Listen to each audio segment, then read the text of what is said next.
Dinosaur खत्म हो गए, साम्राज्य मिट गए, सभ्यताएं इतिहास के किताबों में दब गईं, लेकिन एक जीव है जो आज भी पूरे आत्मविश्वास के साथ आपकी रसोई में टहलता हुआ मिल जाएगा। उसे देख करके कुछ लोग ऐसे उछलते हैं जैसे आग लग गई हो। वैज्ञानिक कहते हैं कि अगर कभी न्यूक्लियर युद्ध हुआ तब भी सबसे पहले मलबे के नीचे से अपनी मूछें उमेटता हुआ वही निकलेगा। वो कॉकरोच होगा। मतलब दुनिया खत्म हो जाएगी लेकिन सिंक के नीचे से आवाज आएगी कि कुछ खाने को है क्या।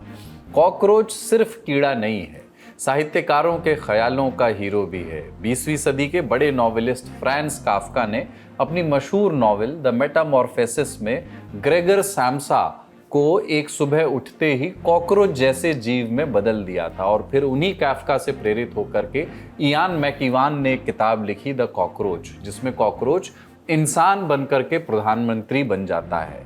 तो प्रधानमंत्री बनना तो अभी दूर की कौड़ी है, लेकिन देश के चीफ जस्टिस सूर्यकांत के एक बयान से नाराज कुछ लोगों ने एक पार्टी जरूर बना ली है, कॉकरोच जनता पार्टी। पिछले 5 दिन से सोशल मीडिया पर इस पार्टी ने और इस पार्टी के मीम्स ने हंगामा बरपा रखा है।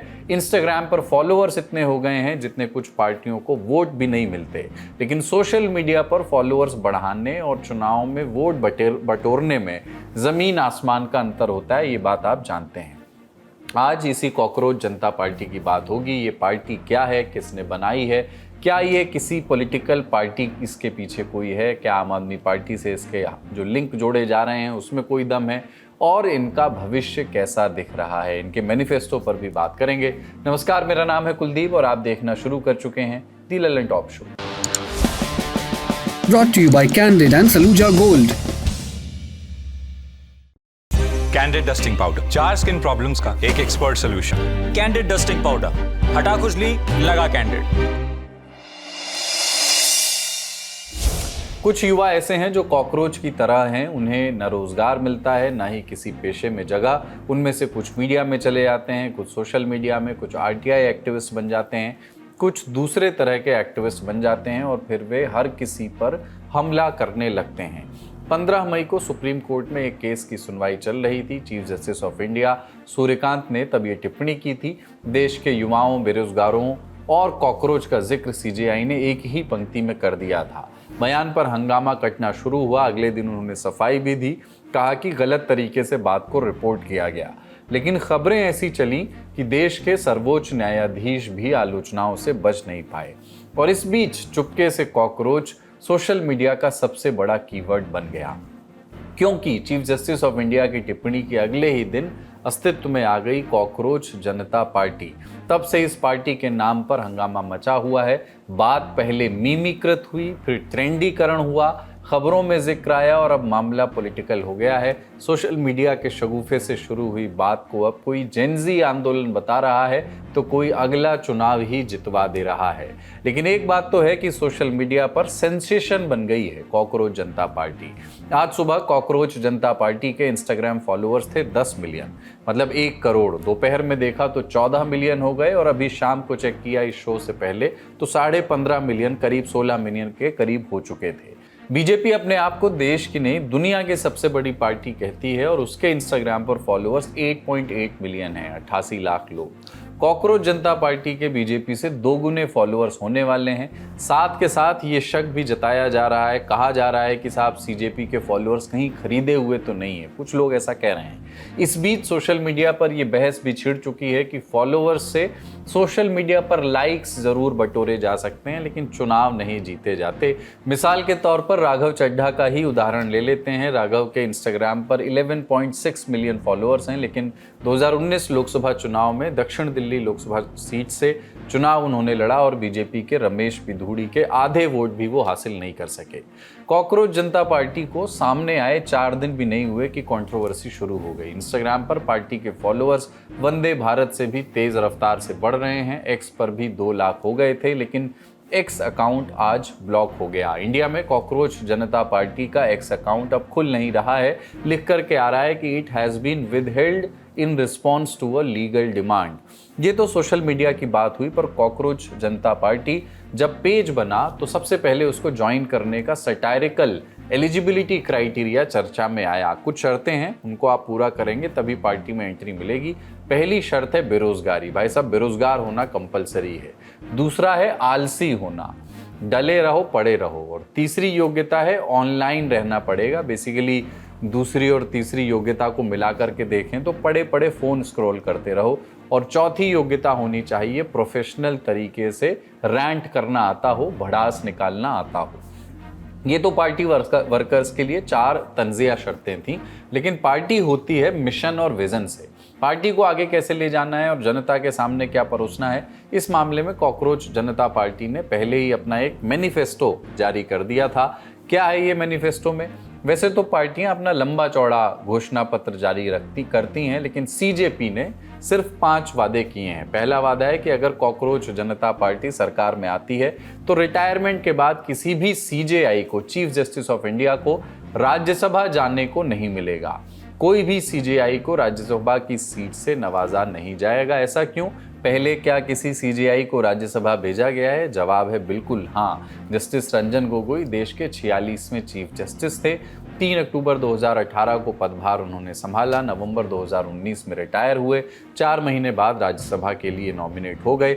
इसके पहले जस्टिस रंगनाथ मिश्रा भी ऐसे मुख्य न्यायाधीश थे जिन्हें राज्यसभा की सांसदी मिली।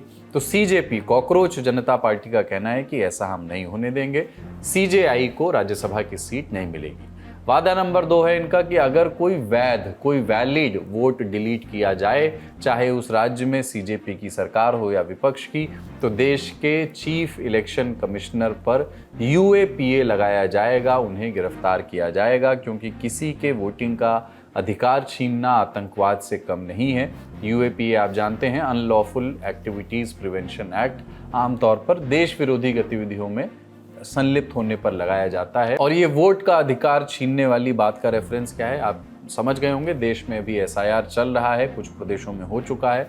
वोटर लिस्ट का जो रिवीजन हो रहा है, छंटनी की जा रही है। चुनाव के दौरान पश्चिम बंगाल में एसआईआर को लेकर के बहुत हंगामा हुआ था। ममता बनर्जी ने आरोप लगाए थे कि लोगों को टारगेट करके नाम काटे गए। 27 लाख लोग इसकी वजह से वोट नहीं कर पाए क्योंकि चुनाव आयोग फैसला नहीं कर पाया। अगला वादा महिलाओं के लिए 50% का आरक्षण होगा, 33% नहीं, और इसके लिए सांसदों की संख्या भी नहीं बढ़ाई जाएगी। कैबिनेट में भी महिलाओं के लिए 50% आरक्षण अनिवार्य होगा। एक बात है वैसे इसमें, ये सारी बातें कहना आसान है, वादे करना आसान है, ज़मीन पर चरितार्थ करना थोड़ा कठिन है। केंद्र में बीजेपी वाले एनडीए की 12 साल से सरकार है। 33% महिला आरक्षण लागू करने के लिए संविधान संशोधन करना था। सरकार ने इस दिशा में बहुत सी गतिविधियां की, लेकिन बिल पास नहीं करा पाए क्योंकि 2/3 बहुमत चाहिए। सामान्य बिल पास कराने के लिए सदन में सिर्फ बहुमत चाहिए होता है और संविधान संशोधन के लिए 2/3 बहुमत। चौथा वादा, अदानी अंबानी के कंपनियों के चैनलों के लाइसेंस रद्द किए जाएंगे और गोदी मीडिया के एंकर्स के बैंक अकाउंट्स की जांच होगी। आप जानते हैं कि विपक्ष मीडिया के एक सेक्शन को सरकार का समर्थक बता करके गोदी मीडिया टर्म का इस्तेमाल करता है, एक आरोप की शक्ल में गोदी मीडिया कहता है। तो कॉकरोच जनता पार्टी का कहना है कि उनके एंकर्स के बैंक अकाउंट की जांच होगी। 5वां और आखिरी वादा, अगर कोई विधायक या सांसद दूसरी पार्टी में पाला बदल करके जाता है तो उसके चुनाव लड़ने पर पाबंदी लगाई जाएगी और उसे अगले 20 साल तक किसी भी पब्लिक ऑफिस में कोई पद नहीं मिलेगा। पार्टी बदलने का मामला अभी कुछ ही दिन पहले सामने आया था। राज्यसभा सांसद राघव चड्ढा आम आदमी पार्टी के 6 सांसदों के साथ बीजेपी में चले गए थे। आरोप लगते हैं कि बीजेपी इस प्लान पर लंबे समय से काम कर रही थी। अरविंद केजरीवाल आखिर में कुछ कर नहीं पाए। कॉकरोच पार्टी का कहना है कि हम ऐसा नहीं होने देंगे, किसी ने किया तो चुनाव नहीं लड़ने देंगे। वैसे इसके लिए भी उनको संसद में कानून पास करवाना होगा। पर सबसे बड़ा सवाल, कौन है कॉकरोच पार्टी बनाने वाले, इसके पीछे लोग कौन हैं?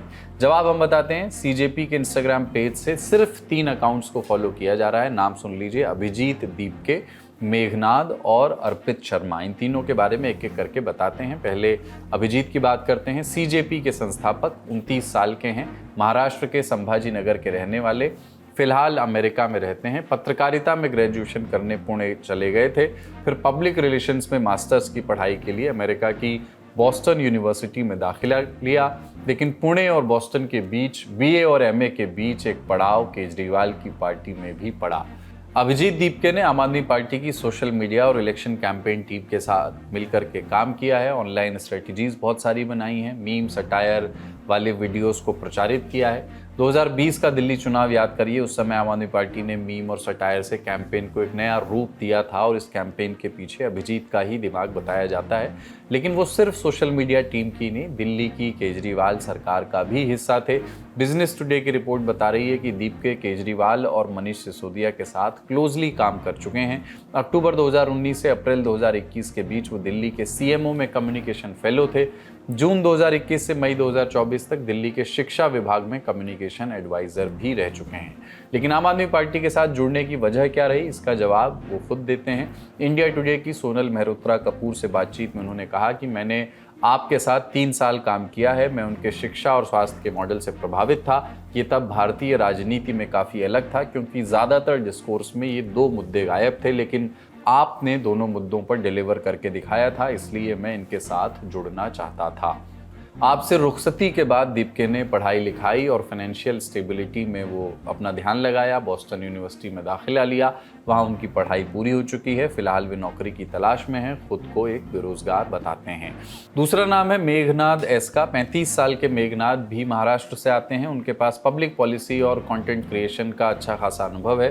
2011 में नागपुर यूनिवर्सिटी से कॉमर्स में ग्रेजुएशन किया। उसके बाद PRS संस्था के लैंप फेलोशिप के लिए चुने गए, जहां मेघनाद ने बीजू जनता दल के सांसद रहे। तथागत सतपथी के साथ 2014 से 17 तक काम किया। इसके बाद पत्रकारिता में हाथ आजमाया। न्यूज़ लॉन्ड्री के साथ करीब 3.5 साल तक काम किया। वहां से निकल करके उन्होंने मेघ नर्ड नाम का यूट्यूब चैनल बनाया, जहां वे सामाजिक मुद्दों पर बात करते थे।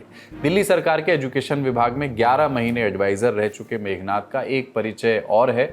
विधायकी का चुनाव भी वो लड़ चुके हैं। 2025 के दिल्ली विधानसभा चुनाव में मालवीय नगर सीट से इंडिपेंडेंट चुनाव लड़ा। चुनाव चिन्ह रखा पेन। तब चुनाव आयोग को सबमिट किए अपने हलफनामे में बताया कि उनकी कुल संपत्ति 55 लाख रुपए है।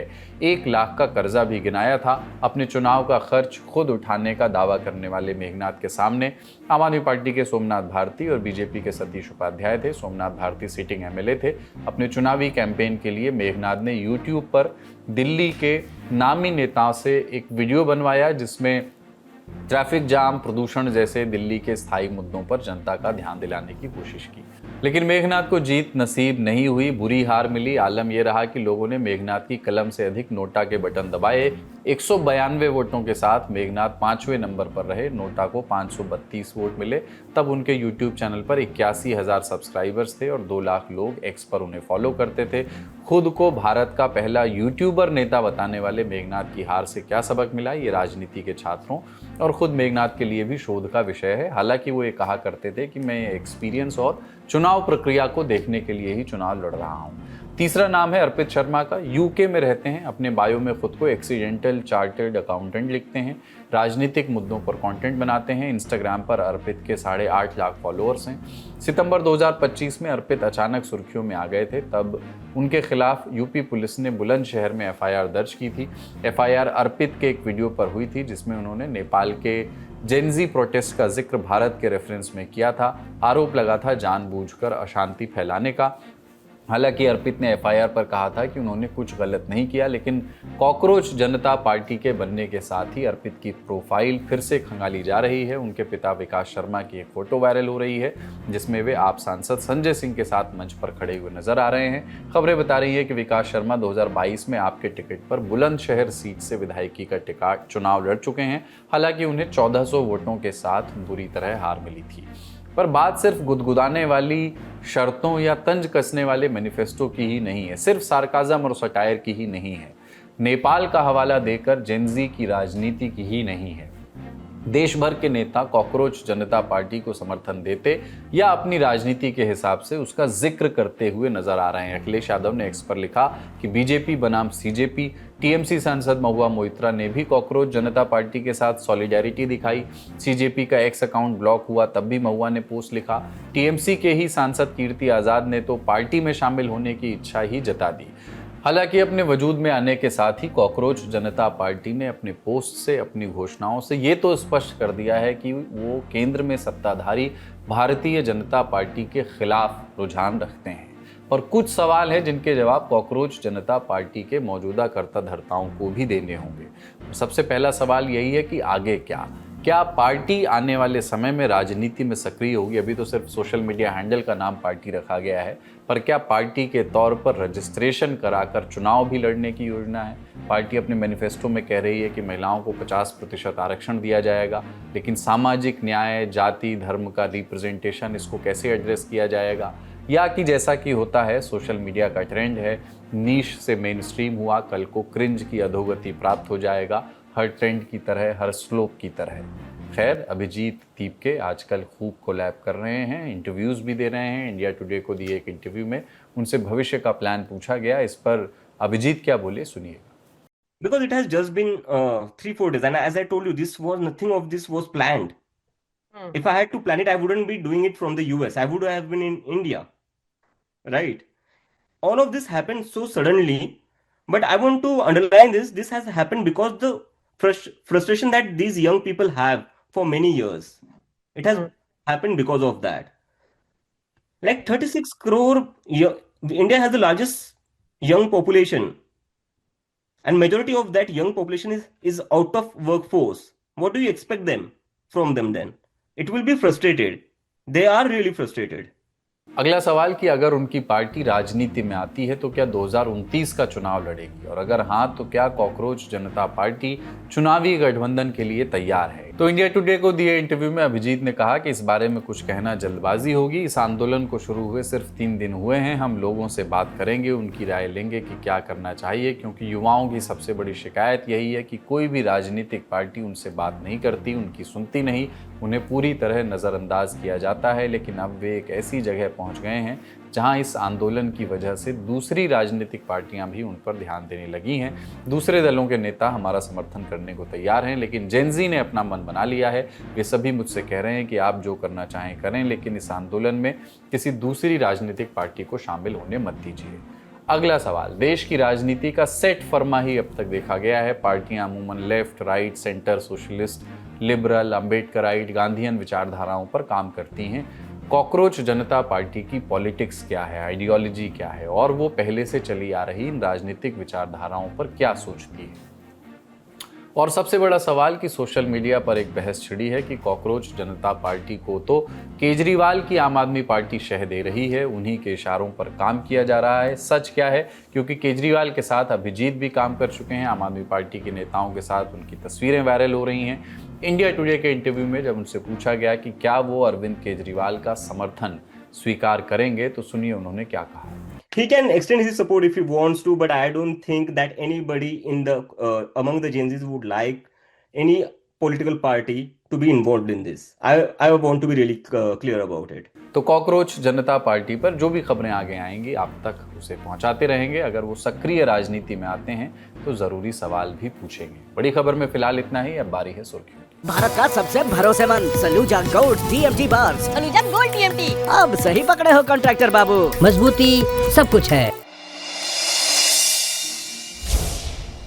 तमिलनाडु में विजय सरकार का कैबिनेट विस्तार हुआ, 23 और विधायकों को मंत्री बनाया गया है। कांग्रेस के 2 विधायक भी मंत्री बने हैं। कैबिनेट में वीसीके और आईयूएमएल के विधायकों को भी शामिल होना था, लेकिन अभी तक इन पार्टियों ने नाम तय नहीं किए हैं। कांग्रेस की तरफ से राजेश कुमार और पी विश्वनाथन को कैबिनेट में जगह मिली है। इसी के साथ करीब 59 साल बाद कांग्रेस तमिलनाडु की सरकार का हिस्सा बनी है।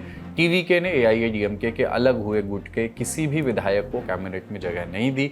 इससे पहले सीपीआईएम ने टीवीके को धमकी दी थी, कहा था कि एआईएडीएमके के विधायकों को मंत्री बनाने पर अपना समर्थन वापस ले लेंगे। नए कैबिनेट में दलित समुदाय से आने वाले 7 मंत्रियों को जगह मिली है। टीवीके की बात हो रही है तो उससे जुड़ा एक और अपडेट, मद्रास हाईकोर्ट में विजय के खिलाफ एक जनहित याचिका डाली गई है। मांग है कि चुनाव आयोग विजय के खिलाफ जांच करे। आरोप है कि विधानसभा चुनाव के वक्त विजय ने बच्चों से अपने बड़े बुजुर्गों को टीवीके के लिए वोट डलवाने की अपील की थी। याचिका में कहा गया है कि छोटे बच्चों से इस तरह वोट डलवाने के लिए दबाव डलवाना भ्रष्टाचार के तहत आता है। याचिका में एआईएडीएमके और डीएमके पर वोट के लिए पैसे बांटने के आरोपों की जांच कराने की भी मांग की गई है। हाईकोर्ट ने याचिका पर चुनाव आयोग से जवाब मांगा है। जवाब देने का समय 29 मई तक है।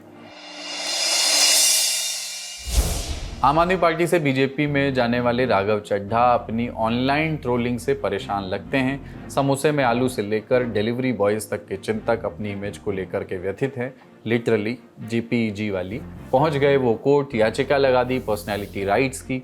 और ये तब लगाई जाती है जब किसी शख्स को ये लगे कि उसकी आवाज़, नाम, उसके स्टाइल या चेहरे का इस्तेमाल बिना उसकी परमिशन के हो रहा है। राघव का भी यही कहना है, याचिका लगाई कि सोशल मीडिया पर उनकी तस्वीर, नाम और पहचान का गलत इस्तेमाल हो रहा है। दावा किया जा रहा है कि पार्टी बदलने के कारण उनके खिलाफ सिस्टमेटिक तरीके से अभियान चलाया जा रहा है, लेकिन राघव को कोर्ट से भी राहत नहीं मिली। दिल्ली हाई कोर्ट में सुनवाई हुई। सुनवाई कर रहे थे जस्टिस सुब्रमण्यम प्रसाद। इंडिया टुडे की रिपोर्ट बताती है कि जज ने कहा कि राजनीतिक शख्सियतों के फैसले की आलोचना सामान्य बात है। कोर्ट ने साफ कहा कि नेताओं पर की जाने वाली टिप्पणी, सटायर वगैरह लोकतंत्र का हिस्सा है। इसे केवल इसलिए नहीं रोक सकते क्योंकि ये किसी को पसंद नहीं आ रहा। कोर्ट ने कहा कि ये मामला पर्सनैलिटी राइट्स के केस का नहीं है। अगर किसी को लगता है कि उसकी छवि खराब की गई तो वो मानहानि का मामला दायर कर सकता है। ललन टॉप शो में आज इतना ही। बने रहिए दी ललन टॉप के साथ। शुक्रिया।